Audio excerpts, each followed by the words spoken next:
Now, the American Federal Reserve Governor Lisa Cook has filed a lawsuit against the American President Donald Trump, claiming that the Republican leader has no power to remove her from office.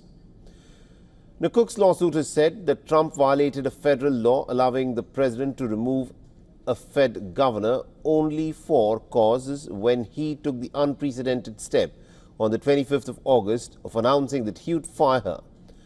The American President Donald Trump had accused Lisa Cook of committing a mortgage fraud in 2021, a year before she joined the Fed's governing body.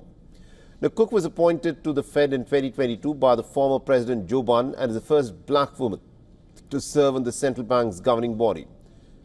The U.S. Federal Reserve Act only allows a president to remove a governor for a cause, a crucial safeguard that is required to prevent political interference in monetary policy. Now, the U.S. Federal Reserve is a non-partisan body that is responsible for setting some key interest rates, which impact mortgage and other debt rates as well.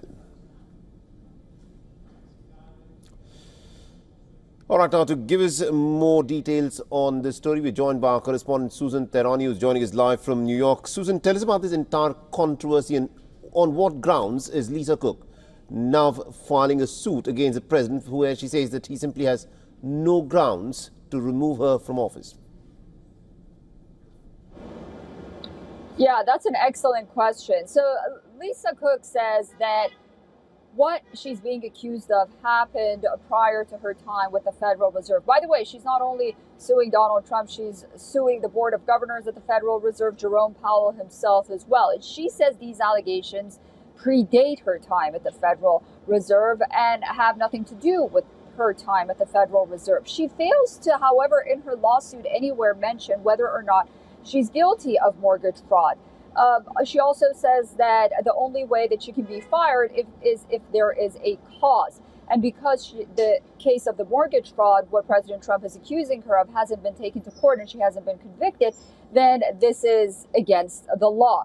Now, there may be some loopholes there where the president can ultimately fire the governor of the Federal Reserve. This will likely go all the way to the Supreme Court, and we'll see how the courts really deal with it. But it is unprecedented. It's never happened before. The president of the United States usually does not go after people at the Fed just because of the independence that you mentioned.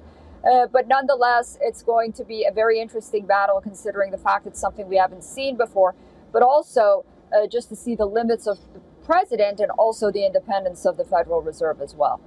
That's something that we'll watch and very closely monitor. Thank you very much, Susan Tehrani, for joining us with all those details there.